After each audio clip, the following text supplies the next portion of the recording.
All right, man. Let me plug the joint.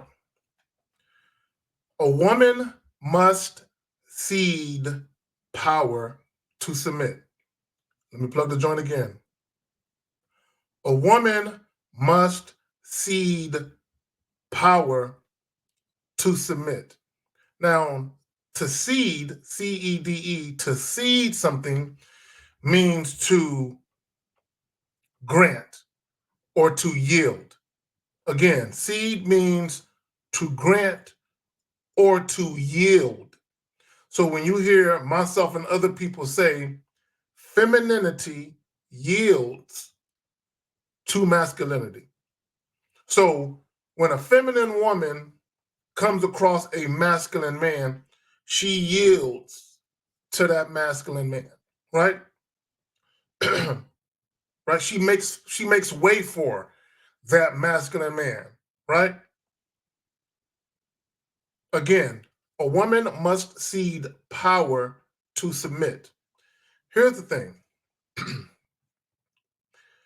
If you take men who are single and women who are single, specifically men and women who have their own place, they have their own crib, their own shit, their own money, everything. They pay their own bills, all of that, right? Both men and women. If you take single men and women who fall under that category of them handling their business and them taking care of themselves, meaning they're not codependent or dependent on anybody else for their survival. They're handling shit themselves. These individuals have autonomy and sovereignty over their own individual lives. Again, they have autonomy and sovereignty. It's kind of like this. I'll use an example of what I mean by sovereignty. For those of you who know anything about history, y'all know that after World War II, right, the Cold War began, basically against the Western powers in the East, which the East really consisted of Russia at the time, which eventually became known as the Soviet Union. And then, of course, they went back to being called Russia. Now, during the Cold War, when they were known as the Soviet Union, basically all the territories that Nazi Germany had during World War II, Russia ended up getting, right? Which is the Georgias,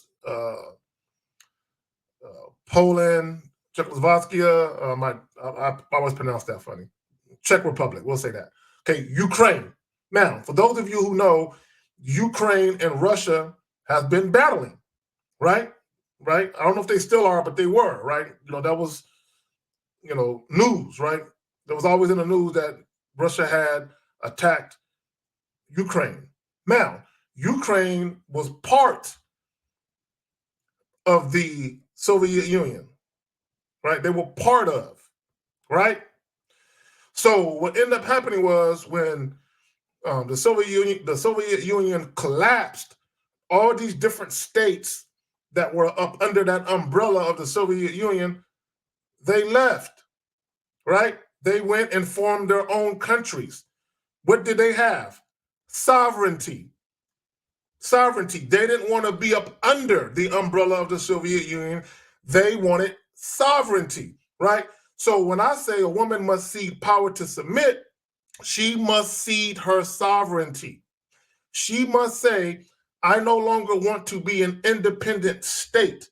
I want to be part of this man's mission. I want to be a part of this man's life, right? I want to be a part of what he got going on. I'm willing to relinquish power. I'm willing to relinquish my sovereignty to be up under this man's flag, right? Because a single woman flies her own flag, right? This is an example. She flies her own flag. Okay, as a single man, you fly your own flag.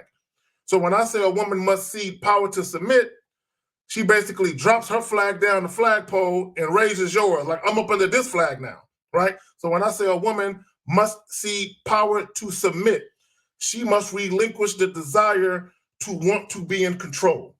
She must relinquish the desire to want to lead, right? And basically follow your lead, assuming you are a man and you actually know how to fucking lead. So let's break that down, all right? Let's break that down. So when I talk about being a man and knowing how to lead, right? Right, let's break this down. First and foremost, this is what guys got to understand.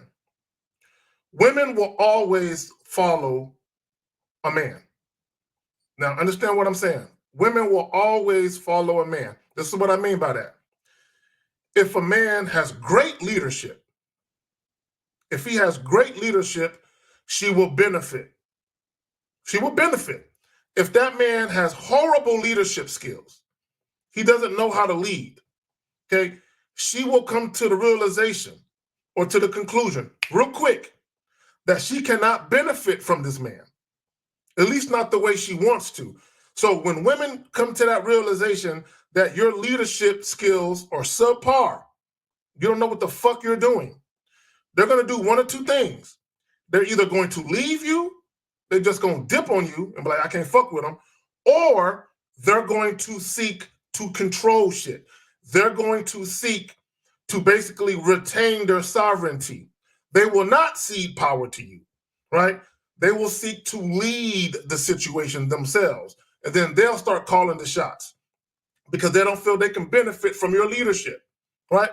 So what are some of the attributes rather that men exhibit where women are unlikely to cede power? They're unlikely to submit to you. If you are an indecisive man, what does it mean to be indecisive? Not having or showing the ability to make decisions quickly and effectively. Again, what does it mean to be indecisive?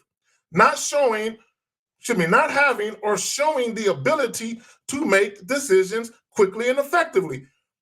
How might you know? How might a woman know?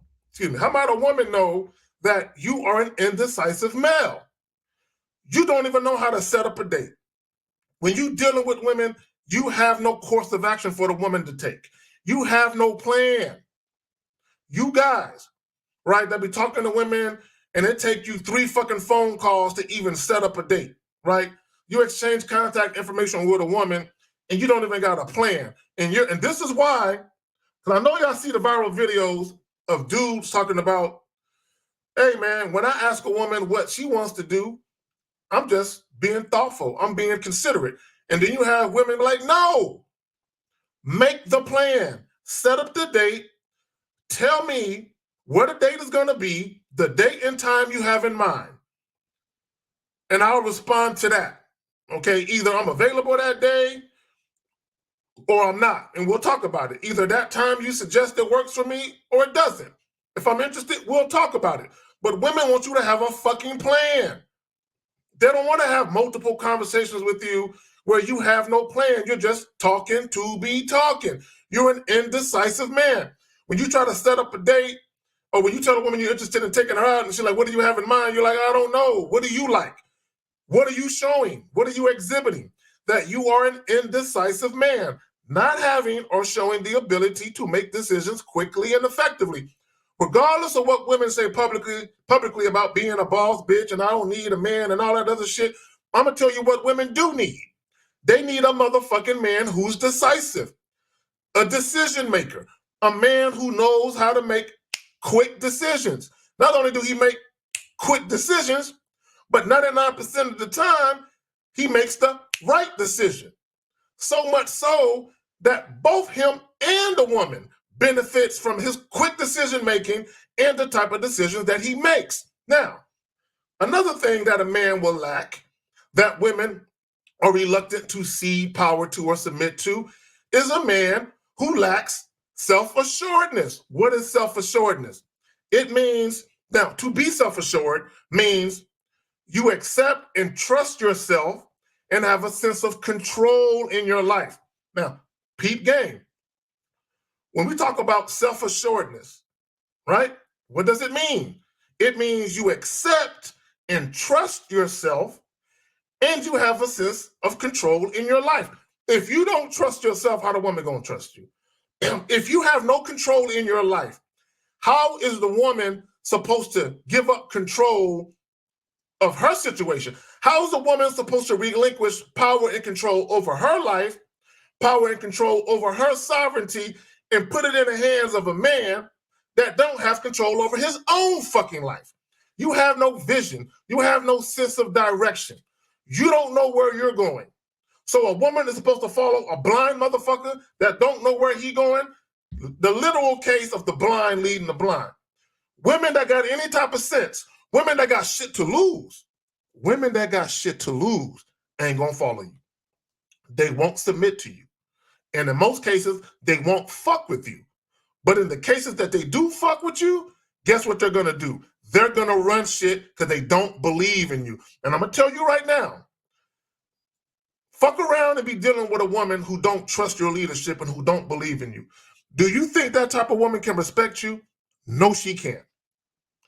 And I promise you, the way she interacts with you, you will see she doesn't respect you. She doesn't really give a fuck about your opinion. She doesn't really give a fuck about you having a say-so in a situation because she doesn't trust you. Now, what is another thing that a lot of guys are that will cause a woman to be reluctant to cede power and to submit? Passive. You're passive. What does it mean to be passive? Accepting or allowing what happens or what others do without active response or resistance. What will women do sometimes? They're going to test your gangster. They're going to see if you that nigga. They're going to test you sometimes. They're going to say shit and or do shit, and they're going to see, does this man have a backbone, or is he the type of man I can just walk all over? Once they see that you are a man they can walk all over, ain't no way in hell they're going to cede power and submit to you. They're not going to do it. They don't trust you. They don't believe in you. They don't believe in your decision-making abilities. They don't believe that you can make a decision that they're going to ultimately benefit from. And I'm going to tell you right now, that's the bane of a lot of women's existence, is they're very unwilling and reluctant to submit to a lot of men simply because they've dealt with so many men who don't know what the fuck they're doing. Why would a woman put the decision-making ability squarely in your hands when you can fuck her shit up? When you can fuck, especially if you're dealing with a woman, her credit score on point, her money right, she got her own wit, right? She can take trips, she can do shit that she want to do, she got her own crib. Why in the hell would she allow you to make decisions that can impact any of that shit she got going on? This is why some women will say, I want a man who's ambitious, a man who's motivated, a man who, at the bare minimum, if he don't got his shit all the way together, I can see tall tale signs that he that dude and he's working towards that. I can see what he's doing, right? This is why there are some women who have dated guys that made less money than them. And they didn't have a problem necessarily dating men that made less money. They had a problem with seeing how the guy moved. Because it's one thing if you make less money than a woman, but she sees that you have a vision, you have a plan, you are a self-motivated man, you are a decisive man with a plan. Most women can work with that. But if you make less than them and they see, oh, this guy he ain't got no vision, he ain't got no plan, I can see that his decision-making abilities or lack thereof is why he ain't making the money he probably should be making at the age that he's at. So they can kind of see, okay, I see where he's at. Yeah, like anybody else, he might have made some mistakes when he's younger, but I can see that he's evolved. He's matured as a man, and I can see him. I can see him literally. I can see the fucking trajectory on this guy. I can see what he's doing. Versus a guy, you got a job. Yeah, you paying some bills, but you're not really doing anything. You're kind of content where you are. And your decision-making ability, the fact that maybe you are a procrastinator, the fact that you are indecisive is why you can't get to a position where you can grow your money, where you can grow your motherfucking net worth, right? So women who are astute observers and have astute awareness and that got their shit together, they can stand back and they can see how you're moving. They can see the choices that you make. They can even see some of the people that you hang around with and the choices that they make. And then they can look at your situation and be like, I can see why. I can see why this dude is where he's at and not where he should be. Look at his friends. Look at how they moving. Y'all feel me? Again, a woman must cede power to submit. This is what a lot of guys don't understand. Just because you make a lot of money, that don't mean women are going to cede power and submit to you. Just because women find you to be handsome and sexually attractive and all that other shit, and you can fuck them good and all that, that doesn't mean that they're going to cede power and submit. It don't mean that. What it boils down to is, or what it comes to is, what type of man are you? Let's take away the fact that you make good money if you do. Let's take away from the fact that, you know, you got a nice little job or whatever. Let's take away the fact that the woman think you cute. Let's take away the fact that you sling dick like none other. Let's take away all of that. At the end of the day, women who got shit to lose, they're still going to look at your decision-making ability. They're still going to look at that, right? That matters. Again, we're talking about women who got shit to lose if they fuck with the wrong guy. Let me plug the joint. A woman must cede power to submit. Get it? Got it? I'm out.